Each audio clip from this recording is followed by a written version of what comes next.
நினைக்காத. ஃப்ரெண்ட்ஸ், இன்னைக்கு பாம்பே குருமா என்னோட ஸ்டைலில் எப்படி செய்யணும்னு பார்க்கலாம். கடாயில் எண்ணெய் ஊற்றி கடுகு, உளுந்து, சீரகம், கடலைப்பருப்பு இதெல்லாம் வெடிக்கட்டும். பருப்பு பாதி சேர்க்கும் போதே வெங்காயம் போட்டுடணும். அது வதக்கிறதுக்குள்ள பருப்பும் வெந்துடும். மஞ்சத்தூள் 1/2 ஸ்பூன் போட்டுக்கலாம். போட்டு கருவேப்பிலை கொஞ்சம் போட்டுட்டு வதக்கிக்கலாம். தக்காளியும் போட்டுக்கலாம். இதுக்கு தேவையான உப்பு போட்டுக்கலாம். நல்லா வதக்கலாம். வதங்கட்டும். வதங்கிடுச்சு. கொஞ்சம் தண்ணி ஊற்றி இதை வேக விடலாம். அதுக்குள்ளே அரைக்க வேண்டியதெல்லாம் அரைச்சிக்கலாம். இது வேகட்டும். ஊட்ட வேண்டியது என்னென்னு பார்க்கலாம். தேங்காய் ஒரு 3 பத்தை, 1/4 மூடிக்கு கம்மியாக போட்டிருக்கேன். அதை போட்டுக்கலாம். இப்போ இதுக்கு மெயினானதே கடலை மாவு தான். கடலை மாவு போட்டுக்க போகிறேன்.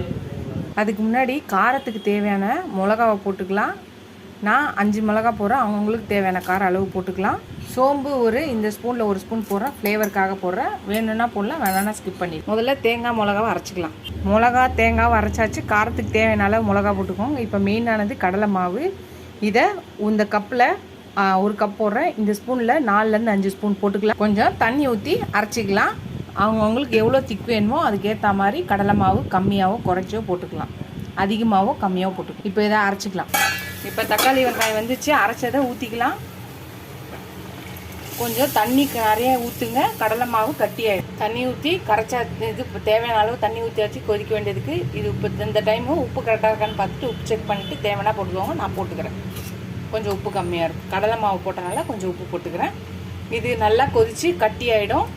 அதை கொஞ்சம் ஸ்லோவாகவே வைங்க. மீடியம் சைஸில் வச்சிங்கன்னா நல்லா கட்டியாகி வரும். அதுக்கப்புறமா ரெடி ஆகிடும். ரெடி ஆனோன்னு பார்க்கலாம். இதே நீங்கள் கடலை மாவு இல்லாமல் கடலை பருப்பை 1 மணி நேரம் ஊற வச்சு அரைச்சும் இந்த மாதிரி செய்யலாம். இது ஈஸியாக எல்லாருமே ரெடிமேடாக வீட்டில் கடலை மாவு இருக்கும். எந்த நேரத்துலையும் இந்த குருமாவை ஈஸியாக செய்யலாம். பாம்பே குருமா சொல்லுவாங்க, பாம்பே சட்னின்னு சொல்லுவாங்க. பேச்சுலர் செய்யலாம், பிகினர் செய்யலாம், யாராலும் செய்யலாம் ஈஸியாக. நீங்களும் ட்ரை பண்ணி பாருங்கள். ரெடி ஆனாலும் பார்க்கலாம்.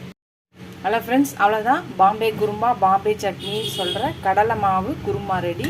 எடுத்து கிண்ணத்தில் ஊற்றிடலாம். நீங்களே இதை ட்ரை பண்ணி பாருங்கள். இந்த மெத்தட் உங்களுக்கு பிடிச்சிருந்துச்சுன்னா ட்ரை பண்ணி பார்த்துட்டு எப்படி இருக்குன்னு சொல்லுங்கள். இப்போ தான் ஃபஸ்ட் டைம் என் வீடியோ பார்க்குங்க. லைக் பண்ணுங்கள், ஷேர் பண்ணுங்கள், கமெண்ட் பண்ணுங்கள். உங்கள் ஃப்ரெண்ட்ஸுக்கும் என்னோடய சேனலை சப்ஸ்கிரைப் பண்ண சொல்லுங்கள். இதோட இந்த வீடியோ முடியுது. அடுத்த வீடியோவில் பார்க்கலாம். அடுத்த ரெசிபியில் பார்க்கலாம். பாய்.